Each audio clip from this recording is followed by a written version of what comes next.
안녕하세요. 우연한 기회가 운명처럼 찾아오듯 저에게 그런 사랑이 32살에 찾아오게 되었습니다. 그 이후로 저는 40대가 된 지금까지도 남편과 알콩달콩 사랑을 키우며 잘 살고 있는 주부랍니다. 제 이야기는 조금 황당하기도 하고 어이도 없고 나름 사이다 팍팍 들어간 시집살이, 아니 동서에 뻗대는 이야기입니다. 우리 시어머니도 저에게 그렇게까지 시집살이를 시키지 않았었는데 저보다 일찍 시집 왔다는 이유로 동서가 손윗사람인 저에게 그렇게 어이없는 짓을 많이 했네요. 저라고 가만히 두고만 보는 성격은 아닌지라 동서와 같이 들이받고 싸우고 나니 속은 참 시원합니다. 그럼 지금부터 저의 이야기를 한번 시작해 보도록 하겠습니다. 제가 남편을 만난 건 32살에 동네에서 중고거래를 하고 있었을 때였습니다. 그때만 해도 중고거래를 전문으로 하는 앱 같은 게 없었기에 인터넷 카페에서 중고거래를 하던 시기였죠. 저는 필요한 물건들을 조금이라도 저렴하게 구매하기 위해서 매일 그 카페를 들락날락하면서 물건을 검색하고 구매하고 했어요. 그러다가 눈여겨보고 있던 커피 머신이 색을 알림에 딱 떠 있더라고요. 제가 커피를 자주 마셔서 하나 구매해볼까 하고 있던 찰나였는데 상태도 괜찮고 가격도 중고 시세보다 저렴하게 나왔더라고요. 판매자가 커피 머신을 사긴 했는데 커피도 잘 안 마시고 은근히 공간을 많이 차지해서 그냥 헐값에 판매한다고 사족을 덧붙였더라고요. 그래서 저는 이건 내 물건이다 싶어 바로 애누리 없이 구매하고 싶다고 이야기를 했습니다. 근데 커피 머신이라는 게 가격이 아무리 헐값이라고 해도 중고거래치고는 가격이 좀 나가는 편이기도 하고 부피가 커서 택배도 불안하더라고요. 퀵으로 받자니 퀵값이 또 만만치 않을 것 같아서 큰맘 먹고 직거래를 하고 싶다고 이야기를 했어요. 평소에 제가 여자다 보니 직거래는 잘하지 않았거든요. 전자제품을 구매할 때 빼고는요. 판매자도 직거래 괜찮다고 차 있냐고 해서 차가 있다고 했더니 자기네 동네로 와줬으면 좋겠다고 했습니다. 알겠다고 대답을 하고 어느 동네로 가면 되느냐고 물어보니까 제가 사는 동네를 떡하니 이야기하는 게 아니겠어요? 아니, 이게 무슨 개꿀인가 싶어가지고 약속을 정하고 물건을 사러 나갔습니다. 그랬더니 멀끔한 남자 한 분이 커피 머신을 낑낑거리면서 들고 서 있더라고요. 제가 달려가서 아니 그걸 왜 들고 계시냐고, 바닥에 내려놓고 있으면 편한데 무겁게 왜 그러셨냐고 막 이야기를 했죠. 그러니까 저한테 구매자님께서 기분 나쁘실 수도 있으니 그냥 들고 있었어요 하더라고요. 저한테 무거우니까 차에다가 실어드리겠다고 하는데 고맙더라고요. 솔직히 우리 집에서 차로 5분 거리라서 그냥 수레 끌고 걸어갈까 고민하다가 차를 끌고 간 것이었는데 좀 미안했죠. 먼저 판매자님께 여기 사시냐고 물어보니까 자기 이 동네 산다고 머쓱해하면서 퇴근이 늦어질 것 같아 집 앞으로 부른 거라며 10,000원을 더 깎아주시겠다는 거예요. 그래서 제가 손사래를 치면서 아니라고, 지금도 충분히 저렴하다고, 저도 이 동네 산다고 이야기를 했어요. 차로 5분 거리에 살고 있다고 하니까 그러시냐고 대답하는데 뭐 중고거래 나가서 무슨 이야기를 더 하겠어요. 그냥 커피 머신 들고 집에 왔죠. 며칠 동안 중고거래하면서 동네 사람 만난 건 처음이라 조금 신기하고는 있었는데 그러고 나서는 금방 까먹었죠. 하루도 아니고 그거 몇 분 만난 사람을 오래 기억해서 어디다 쓰겠어요. 시간이 더 지나고 제가 쓰는 전기장판이 성능이 좋아서 애착 물건처럼 잘 쓰고 있었는데 새 전기장판을 선물 받게 된 거예요. 이참에 새 걸로 바꿔볼까 하고 하루 써봤는데 이상하게 저랑은 안 맞고 등이 배기는 것 같더라고요. 새 상품을 이미 뜯어서 한번 사용했으니까 환불을 하기도 뭐하고 어쩔 수 없이 중고거래로 팔아야겠구나 싶었죠. 사진을 여러 장 찍어서 딱 한 번 사용해 본 거라고 중고 카페에 거래 글을 올리니까 바로 쪽지가 날라오더라고요.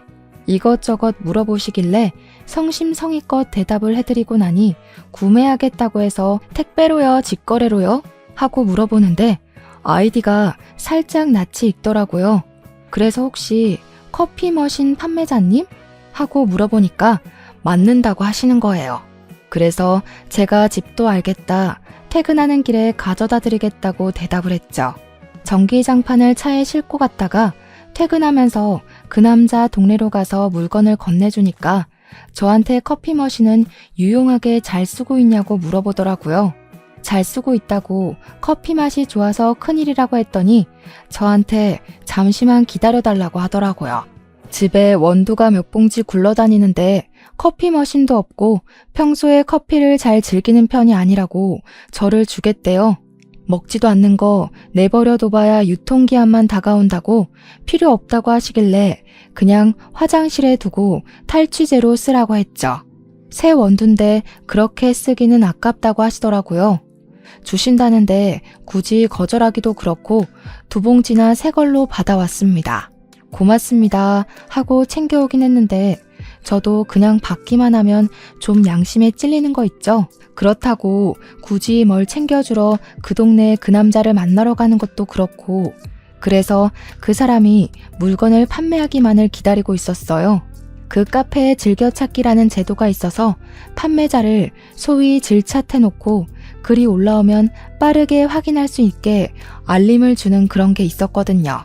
그 사람이 바로 영화 예매권 2장을 올렸길래 누구보다 빠르게 제가 사겠다고 이야기를 했습니다. 그런데 제가 너무 멍청했던 거예요. 영화 예매권은 만나서 주고받을 거래가 딱히 없는 거예요. 시리얼 번호만 받으면 사용할 수 있으니까요. 이걸 어쩌지 한참을 고민하다가 영화 예매권이 2장이라길래 영화를 보러 갈 사람도 없고 해서 제가 물어봤죠. 주말에 뭐 하세요? 하고요. 제 예상대로 뭐 별일 없다고 이야기하셔서 그러면 저랑 영화 보러 가자고 이야기를 했죠. 그런데 엄청나게 당황하시면서 저랑요? 굳이 저랑 영화를? 남자친구랑 가시죠, 왜 저랑? 이러면서 몇 번이나 말을 하더라고요. 그래서 오해할 수도 있겠다 싶어서 저는 남자친구가 없고 원두 주신 값으로 영화를 보여드리고 싶다고 이야기를 했어요. 사실은 작게 케이크라도 드리고 싶었는데 영화 예매권을 이미 사버렸고 이건 직거래를 하지 않아도 되는 상품이더라 하면서요. 케이크 대신 그냥 영화나 한 편 보자고 어떤 영화 좋아하냐고 물어봤죠. 그때 딱 타이밍 좋게 개봉한 영화 중에 액션 영화 시리즈물이 있었어요. 제가 그 시리즈물을 놓치지 않고 모든 편을 줄줄 꿰고 있을 정도로 엄청난 팬인데 그 영화를 이야기하더라고요. 안 그래도 보고 싶었던 영화였는데 먼저 말을 해주니까 고맙기까지 하던데요. 저도 좋다고 대답을 하고 시간 약속을 정했죠.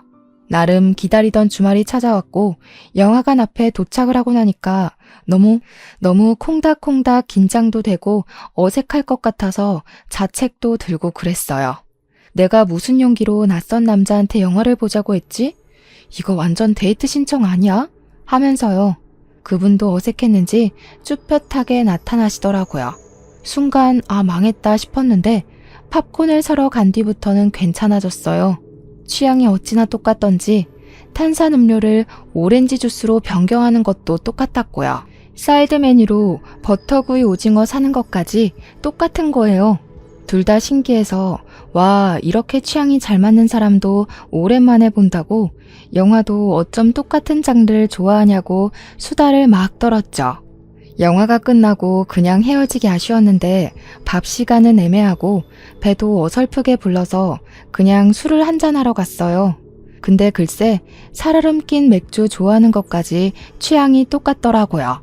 심지어 안주도 맥주집 가면 항상 떡볶이를 시켜 먹는다는데 그것까지 똑같은 거예요. 저도 꼭 떡볶이 안주를 먹는 타입이거든요. 동네에 좋은 친구 생겼다고 맥주집 떡볶이 당기면 연락해서 같이 먹자고 하면서 말 놓고 번호 교환까지 했습니다. 어쩜 나이까지도 저랑 동갑이더라고요. 진짜 좋은 친구 생긴 것 같아서 너무 좋았습니다. 그렇게 평일이고 주말이고 맥주 당기는 날이라던가 심심하다던가 하면 만나서 같이 시간을 보내고 취미 생활을 즐겼습니다.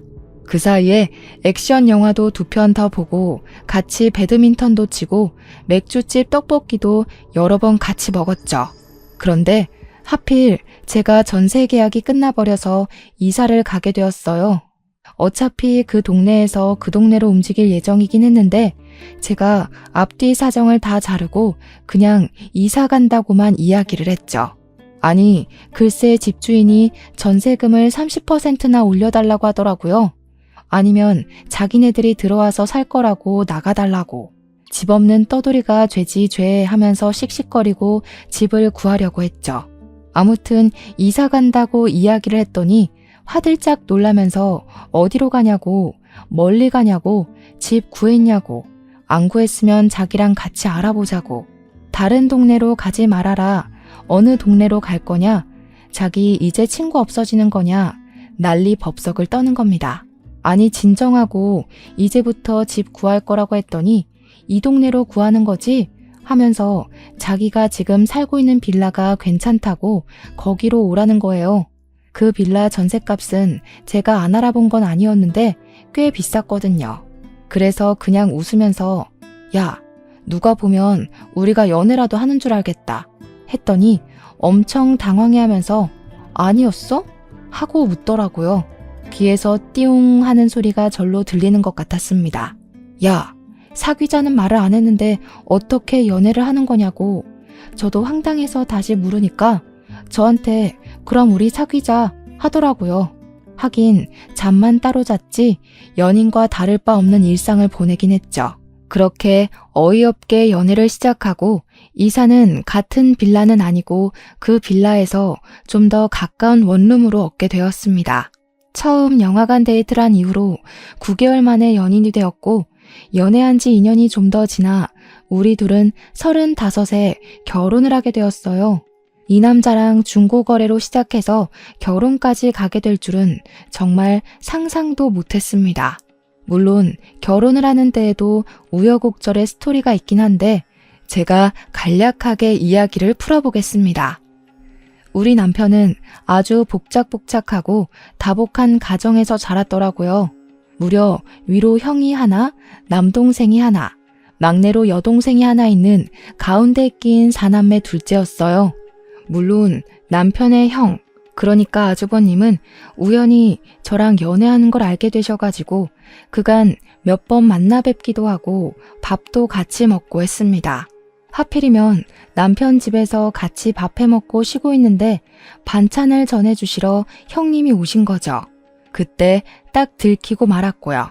형님은 우리 둘째 도련님이 결혼할 생각이 없는 줄 알았다고 깜짝 놀랐다면서 저한테 잘해줄 테니까 시집 오라고 저를 막 꼬드겼어요.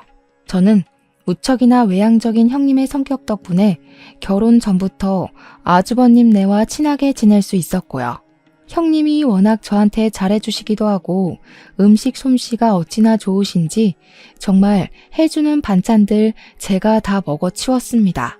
형님을 만나 뵙고 결혼 생각이 좀 더 굳어졌던 것 같기도 하네요. 이렇게 좋은 손윗사람이 존재한다면 아랫사람들도 참 바르고 곱겠다 싶었거든요.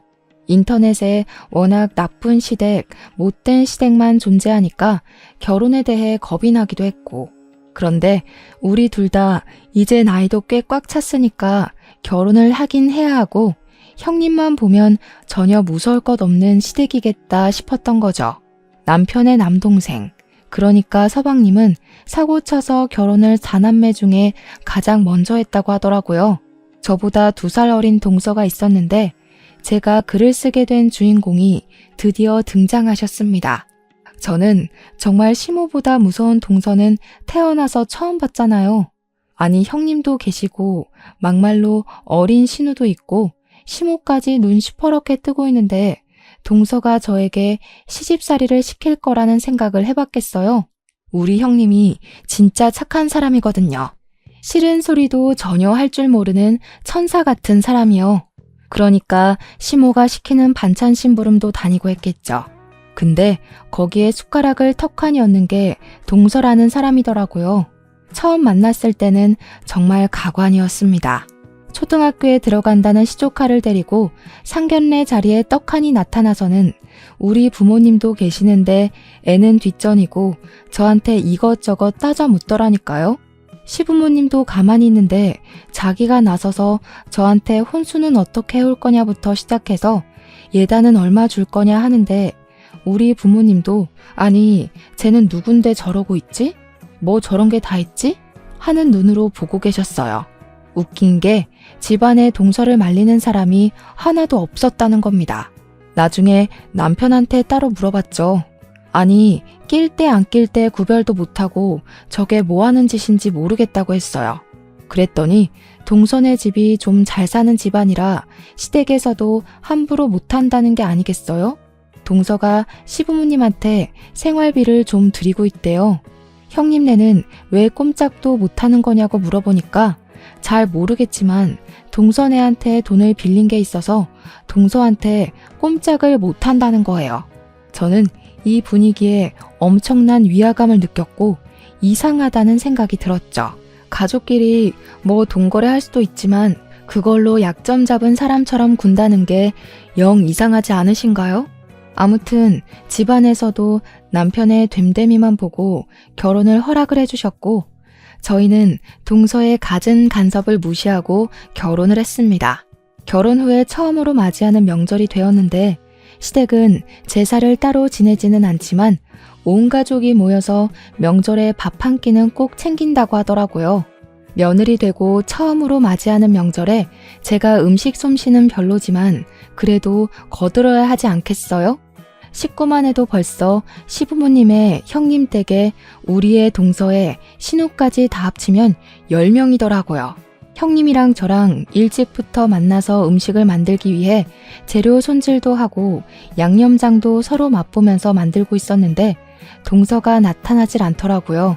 형님한테 조심스럽게 동서는 언제 오는 거냐고 물어봤더니 형님이 절레절레 하시더라고요. 제가 이 집에 시집와서 일을 거들기 전까지 형님 혼자서 상을 다 차리셨다는 거예요. 이 많은 걸 혼자 다 하셨다고요? 하는데 그냥 웃으시더라고요. 시부모님의 내남매까지 어찌나 입맛이 제각각인지 준비해야 할 반찬이 어마어마했거든요.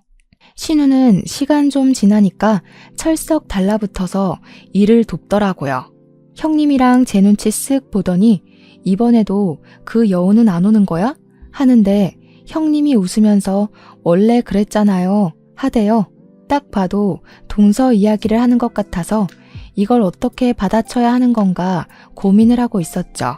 시댁에서 눈치를 볼 수밖에 없는 거예요. 한쪽 말만 듣고 어디로 치우치게 행동하는 것도 영 마음에 내키지 않았고요.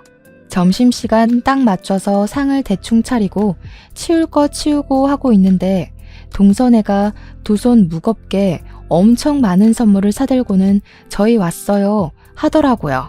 한우랑 과일이랑 시부모님 드실 한약이랑 무거워 죽는 줄 알았다면서 앓는 소리 내면서 생색을 내더라고요.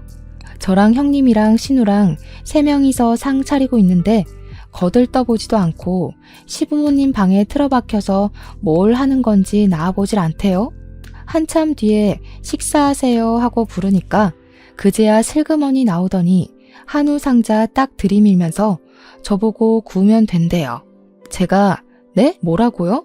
하니까 이거 구워 먹으려고 사온 거니까 구우시면 된다고요 하는 거예요. 아니 동서가 사온 거면 지금이라도 동서가 구워.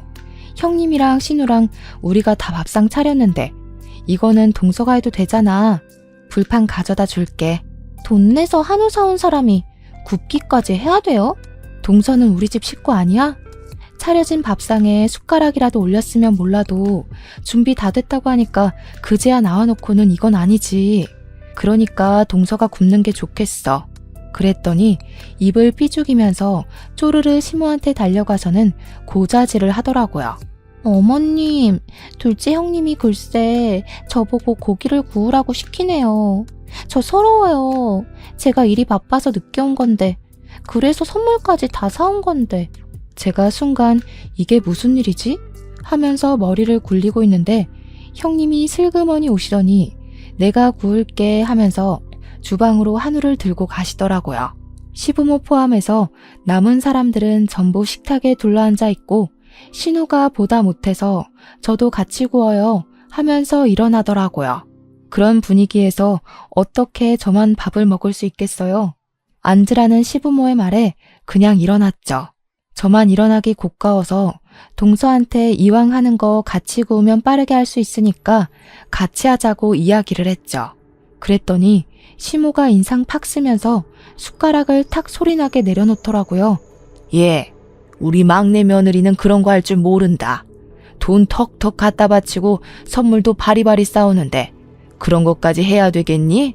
그 소리에 제가 어이가 없어서 빤히 시모를 보고 있으니까 우리 남편이 제 눈치를 싹 보면서 우리 마누라 밥 먹을 때 같이 먹을래 나도 하면서 일어나더라고요. 부엌으로 가서 형수님 저도 같이 구울게요 하는데 저는 그냥 고기나 굽고 있기가 싫은 거예요. 가만히 앉아서 아무것도 모르는 척하는 동서도 너무 얄밉고요. 그래서 지갑에서 미리 시부모님 용돈 드리려고 준비했던 돈을 시모 앞에 딱 내려놓고 말했죠. 저도 돈 턱턱 내놓으니까 고기는 나중에 구워도 되는 거죠? 형님, 신우, 여기 와서 같이 식사해요. 너 지금 뭐 하는 거니? 고기 구워오라니까? 돈 턱턱 갖다 바치면 고기 안 구워도 되는 거 아니었어요? 그러면서 가만히 서서히 꼬락서니를 바라보고 있던 신우와 형님을 끌고 왔죠. 우리 남편만 부엌에서 우물쭈물하길래 당신 밥 안 먹을 거냐고 그럼 당신이 고기 구워와 하면서 웃었어요. 우리 남편도 제 성격 아니까 그럴까 그럼? 하면서 부엌에서 고기 구워올 준비하더라고요. 너 지금 우리 아들 보고 고기 구워오라고 했니? 뭐 어때서요? 다 똑같은 부모 자식들인데. 누구는 고기 굽고 누구는 밥 먹고 그러면 안 되죠. 우리 부모님도 저 귀하게 키우셨는데 시댁에서 밥 한 술 못 두고 고기만 구웠다고 하면 속상해 하실걸요? 그랬더니 시모는 주름진 미간을 펼 줄 모르고 계속 신경질을 내고 계셨어요. 보다 못한 시부가 제 편을 들어주시더라고요. 그래, 말 잘했다. 식사를 하려면 다 같이 해야지. 누구는 일하고 누구는 밥 먹고 그러면 안 되지. 고기는 나중에 알아서 나눠줄 테니까 와서 밥 먹자. 그네도 우리 딸도 어서 앉아서 밥 먹어. 시무랑 동서만 저를 원망스러운 눈으로 딱 째려보는데 둘이 짝짝꿍 맞춰서 사는 것 같더라고요. 이로써 제대로 알게 되었죠. 저 두 사람이 시집살이의 원흉이구나 하는 걸요. 시부모한테 생활비를 준다는 것도 알고 보니까 그냥 매달 시모한테 용돈을 드리는 것이었습니다. 형님네는 아주버님 사업이 오락가락하셔서 용돈을 꾸준히 드리지 못했던 거지. 그래도 돈이 좀 되는 달에는 용돈 드렸더라고요. 신우야, 아직 사회초년생이고 돈을 모아야 할 시기니까 딱히 챙기지 않았던 것 같고요. 저도 곰곰이 생각을 해보니까 용돈 드리는 게 그렇게 나쁜 방법은 아닌 것 같았어요. 동서랑 동일한 선상에 놓여 있어야 할 제가 길을 펴고 살 수 있겠더라고요. 우리 집이고 시댁이고 한 달에 50만 원씩 정도 용돈 드리는 거 경제적으로 큰 부담이 되는 일은 아니더라고요. 남편도 전문직이고 저도 중견기업 과장이었으니까 그 정도쯤은 해드릴 수 있다고 딱 계산이 나온 거죠. 어차피 애 낳기 전까지야 크게 돈 들어갈 일도 별로 없었고요. 저도 동서처럼 시모한테 매달 용돈을 주고 제가 하고 싶은 대로 할 말 다 하면서 사는 게 속 편하겠다 싶었던 거죠. 형님네도 동서네한테 돈 빌렸던 거는 사업자금 구멍난 거 메꾸느라 5천만 원을 빌렸던 건데 꽤 많이 갚아서 반절 조금 넘게 남았다고 했어요. 형님이 돈 때문에 너무 기죽어서 사는 것 같다는 생각이 들어서 마음이 좀 그랬습니다. 이게 막 형님이랑 끈끈한 정을 나눠서 그렇다기보다는 동서 하는 꼴이 너무 마음에 안 들어서 그런 거죠. 그렇게 첫 명절이 어영부영 끝이 나고 3월이 되었어요. 3월이 되니까 새 학기가 시작이 되잖아요. 동서가 단톡방에다가 글을 띡 하나 올리더라고요. 시조카가 이번에 초등학생이 됐으니까 가족들 모두 입학 선물을 준비하라고 통보하듯이 이야기를 하더라고요. 아니, 집도 잘 산다고 하더니 뭘 그렇게 못 받아가서 안달인지, 진짜 잘 사는 게 맞는지 의문이 들 정도였죠. 저한테 무슨 쇼핑몰 링크 하나를 보내주면서 확인해 보라길래 보니까 무려 40만 원짜리 책가방을 사달라고 하는 게 아니겠어요? 신우한테는 글쎄 아가씨 돈 별로 없죠? 하면서 봐줬다는 듯이 시조카 옷 한 벌이나 사달라고 하더라고요. 형님네한테는 바라는 거 없으니까 돈이나 하루빨리 갚으라는데 진짜 미친 줄 알았다니까요. 그게 시댁 식구들 전부 모여있는 단톡방에서 할 말인가요? 저도 가만히 있어서는 안 되겠다 싶어서 40만 원 맡겨놓은 사람처럼 군다고 그냥 필통이나 하나 사드릴게요 했죠. 그랬더니 저한테 호들갑 다 떨면서 둘째 형님 필통이 뭐예요 쪼잔하게 이러는 게 아니겠습니까? 그래서 제가 동서한테 딱 이렇게 말했어요. 우리 동서 나 결혼할 때 축의금 10만 원 냈던데 내가 40만 원짜리 가방을 사줘야 할 이유가 있을까? 하고요. 돈도 많으면서 나한테는 10만 원 쓰고 지금 40만 원짜리 가방 사달라고 그러는 거냐고 양심 없다고 웃는 이모티콘 써가면서 말했어요. 그러자 시모가 갑자기 끼어들어서는 아니 막내 며느리야. 둘째네 결혼할 때 100만 원 축의금 했다고 하지 않았니? 하더라고요. 이 여우 같은 계집애가 저한테는 10만 원을 축의해놓고 100만 원 냈다고 거짓말이라도 쳤나 봐요. 동서가 당황했는지 한참 단톡방에서 말없다가 수표를 헷갈렸나 봐요. 100만 원짜리 넣은 줄 알았어요. 하더라고요. 헷갈릴 턱이 있겠어요? 10만 원을 수표로 넣었으면 몰라도 5만 원짜리 2장 넣었던데. 그래서 5만 원짜리 2장 넣었던데요? 요즘 수표는 노란색인가? 하고 보냈더니 동서가 아예 대꾸를 안 하더라고요. 그렇게 한 방 한 방 먹여가는 사이에 저랑 동서 사이는 점점 나빠졌죠.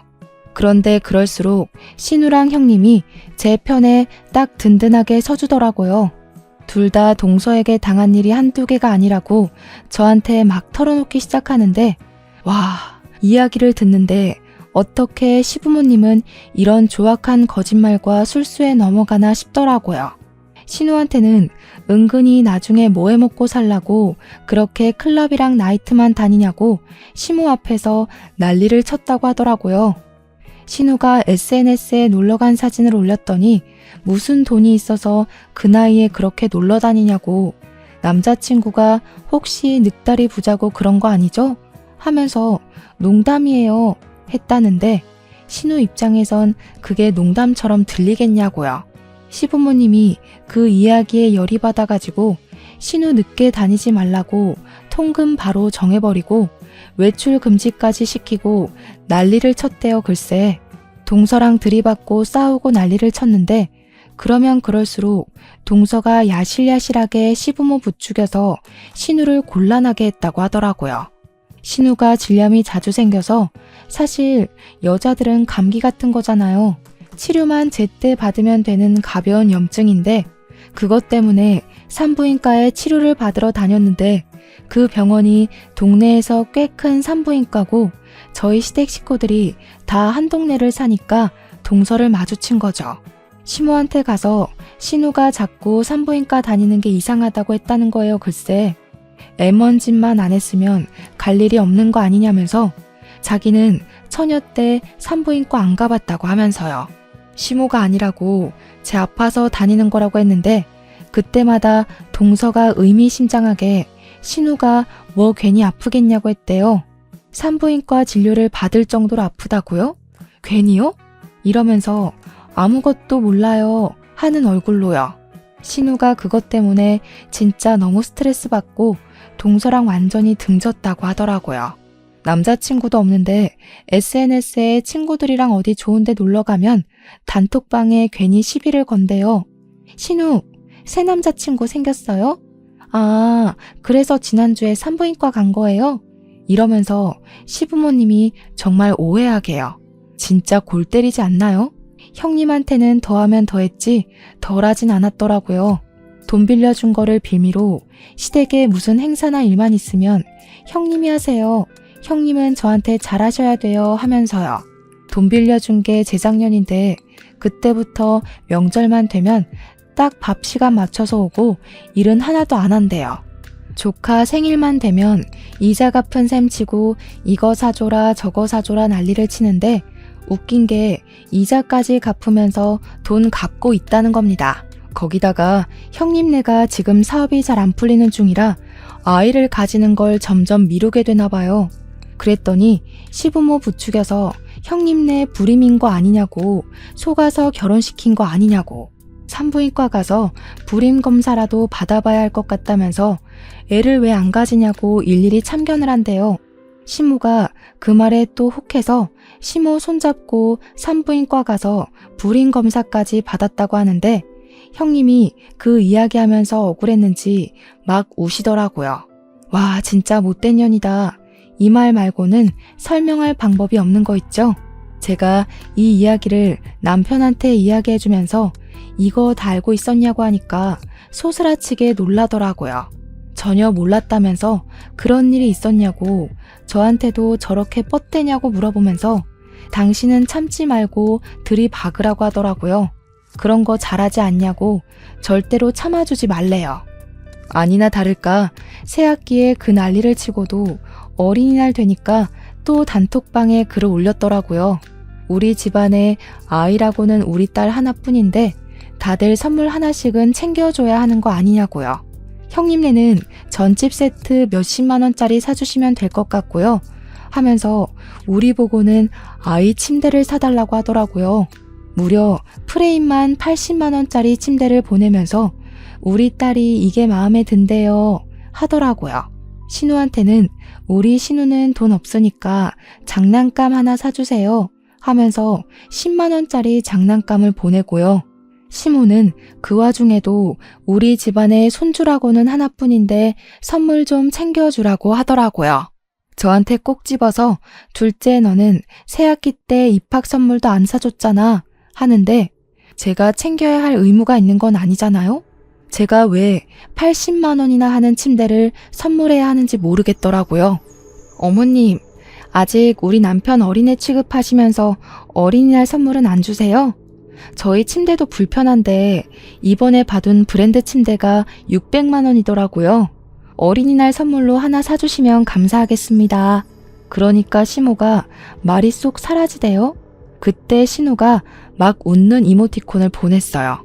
그래, 엄마랑 아빠가 자식들 선물 챙겨줘야지. 나는 그럼 디사 헤어드라이기 사줘. 80만 원짜리. 그 말에 아주버님도 쌓인 게 있었는지 바로 이야기하더라고요. 나는 현금으로 주세요. 우리 와이프 못 가지요. 시모랑 동서만 입 꾹 다물고 숫자만 사라지더라고요.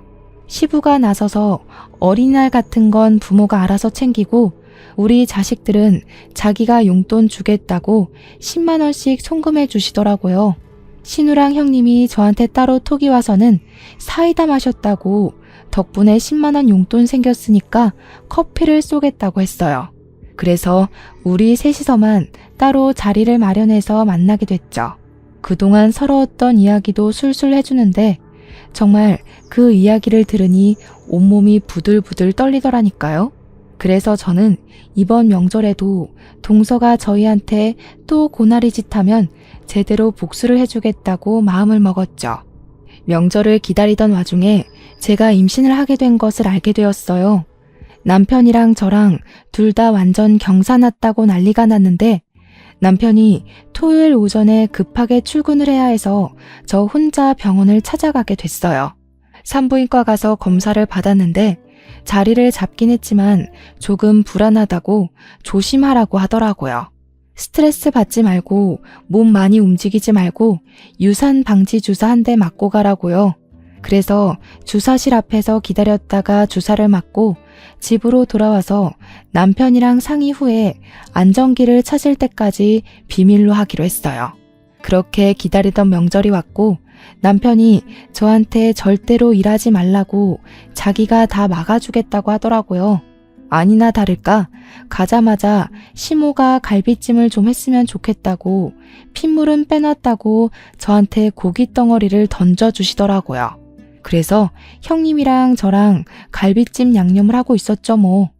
제가 아직 입덧을 하기 전이라서 그렇게 티는 안 났거든요. 신우는 막내 올케는 언제 온대? 하니까 시모가 대수롭지 않게 친정 갔다가 오겠지. 걔 바쁘잖아. 하더라고요. 그래서 제가 눈치 없는 사람처럼 나도 우리 엄마 보고 싶다. 우리도 친정 갔다 올걸. 이랬죠. 일부러요. 그러니까 시모가 도끼 눈을 뜨면서 명절에 무슨 친정을 먼저 가? 이러더라고요. 그래서 제가 동서는 왜 친정 먼저 가는데요? 하니 시모가 걔는 친정집에서 이것저것 챙겨주시니까 그거 챙겨오려고 일부러 먼저 가는 거야 하는 겁니다. 진짜 말이 안 통해서 원. 밥 다 차리고 나서 남편이 슬그머니 저한테 오더니 괜찮냐고 물어보길래 끄덕였어요. 동서네가 그때쯤 도착하고 다 같이 둘러앉아서 밥을 먹는데 동서가 무슨 할 말이라도 있는 사람처럼 저를 빤히 보더라고요. 그러면서 둘째 형님, 제가 뭐 물어볼 게 있는데 하면서 입을 여는데 딱 봐도 시비를 걸고 싶어 하는 사람 같았어요. 그래서 뭔데요? 하니까 저한테 어머 이걸 물어봐도 되나? 하면서 말을 하더라고요. 둘째 형님도 혹시 불임, 난임 뭐 이런 거예요? 그게 무슨 소리야 갑자기? 아니, 제가 얼마 전에 토요일 산부인과 갔는데 둘째 형님이 주사실 앞에 딱 있길래 그 주사실이 원래 시험관 할 때 주사 맞고 그런 데잖아요. 애가 잘 안 생기시나 봐요? 여보, 우린 진짜 축복이다. 애가 먼저 딱 들어서서. 제가 아무 소리 안 하고 동서를 빤히 쳐다봤죠. 진짜 일부러 저러는구나. 어이가 없었고요. 아휴, 우리 어머님 아버님은 어떡해요? 손주라고는 저한테서만 보시겠어요. 진짜 치사하게 이런 말까지 하고 싶진 않았지만 아들도 아니고 딸이면서 무슨 유세를 저리 떠는지 남편이 화가 나는지 한마디 끼어들려고 하는 걸 제가 딱 말렸죠. 뭐야, 진짜냐? 첫째도 그렇고 둘째도 그렇고 어찌 된 게 멀쩡한 애가 없어? 오호, 애들이 제일 속상할 텐데 그냥 가만히 있어. 셋째 너도 분위기 봐가면서 그런 말을 해야지. 온 가족이 동서를 쳐다보는데 혼자 뭐 어때서? 하는 얼굴로 있더라고요. 아니, 제가 신우한테도 맨날 말하잖아요. 여자가 몸을 소중하게 생각해야지. 그러다가 나중에 형님들처럼 임신하기도 어렵고 그렇다니까요. 갑자기 신우한테 저런 이야기를 하는 이유가 너무 빤하더라고요. 아주버님이 부들부들하는 형님을 끌어안고 동서한테 한마디 하셨죠. 보자 하니까 재수씨 말이 심하네. 우리가 돈 좀 빌렸다고 유세를 떨어도 유분수지. 지금 손윗사람 무서운 줄도 모르고 너무 나대는 거 아니야? 손윗사람이 손윗사람 같아야 뭐 손주를 떡하니 안겨준 것도 아니고 용돈을 드리는 것도 아니고요. 형님들이 하셔야 할 의무를 제가 하고 있잖아요. 그러니까 아주버님이 벌떡 일어나서 휴대폰을 쥐고 막 뭘 하시더니 서방님한테 휴대폰을 확 들이미시더라고요. 야, 내가 지금 돈 빌린 거 다 보냈다. 그러니까 다들 적당히 합시다 좀. 손주는 우리도 앞으로 노력할 거니까 너네가 신경 쓸 일 아니고. 엄마도 그래. 돈이면 단 줄 알아? 며느리들 앞에서 돈 가지고 줄 세워 차별하는 거 그거 진짜 별로야. 나는 앞으로 이딴 집구석에 명절이랍시고 오는 거 그만 둘련다. 당신도 여기서 이 꼴로 일하지 말고 친정 가서 푹 쉬어. 그게 낫지. 그러면서 박력 있게 아주버님께서 형님 손 떡하니 잡고 옷 챙겨서 나가시려고 하시더라고요. 형님이 놀래서 우리가 지금 여기서 나가면 둘째 서방님네는? 이러면서 저를 쳐다보시는데 제가 웃으면서 대꾸했어요. 형님, 저희도 이제 명절에 친정에만 가려고요. 먼 눈에는 뭐만 보인다고. 동서, 내가 산부인과 간 게 왜 난임에 불임이라서 간 거라고 생각해? 나 임신해서 간 거야. 유산방지 주사 맞으러. 그러는 동서는 왜 산부인과에 갔어? 임신한 것도 아니고. 동서 말대로라면 추잡한 짓 저질러야 산부인과 가서 검사 받는 거 아니었어? 혹시 동서 서방님 몰래 바람 피우고 그런 거야? 그랬더니 동서가 완전 얼굴 썩어가지고 절대 아니라고 자기는 그냥 자궁경부암 검사받으러 간 거라고 소리를 꽥 지르대요. 그래서 저도 난 그런 거 몰라요 하는 천진난만한 표정으로 이야기를 했죠. 내가 어떻게 알아? 신우이한테도 그랬다며. 산부인과에 그냥 가겠냐고. 다 그렇고 그러니까 가는 거 아니냐고. 동서가 그렇게 생각한 거지 내 생각이 그렇다는 건 아니잖아. 동서 입으로 한 말인데 기억 안 나? 사람 하나 이상한 꼴 만들더니 동서는 자궁경부암 검사 받으러 갔다고? 동서가 한 입으로 두 말하네. 그러니까 신우가 뒤에서 작게 저한테 나이스 하고 외치더라고요. 그 와중에 서방님 얼굴 썩어서 야, 너 바람 피워? 이러면서 동서한테 소리치고 시무 얼굴 정말 사색되고요. 정신이 들었는지 저를 보면서 둘째내 임신했다고? 하는데 제가 끄덕였죠. 병원에서 유산방지 주사 맞고 푹 쉬랬는데 여기 와서 내내 일을 시키셔가지고 몸이 좀 힘드네요. 저도 앞으로는 형님네처럼 명절에는 친정 가서 쉬는 게 좋겠어요. 동서만 예뻐하셨으니까 앞으로도 동서랑 사이좋게 지내세요. 그러니까 시모가 당황해하는데 남편이 딱 제 말 끝나기 무섭게 외투랑 가방이랑 챙기더니 가자고 하더라고요.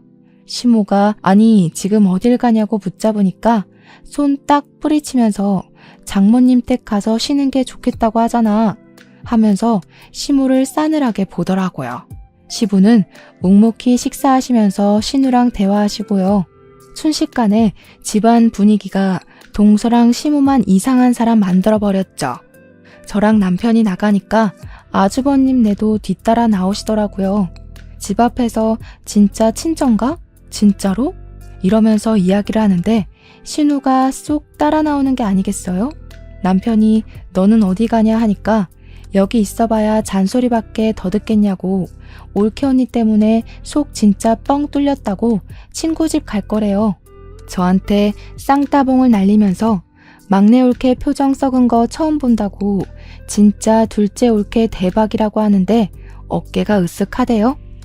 결국에 정성껏 차린 밥상은 맛도 못 보고 친정으로 가게 됐죠. 나중에 남편이 시부한테만 따로 연락해서 난리치고 나와서 죄송하다고 연락을 드렸대요.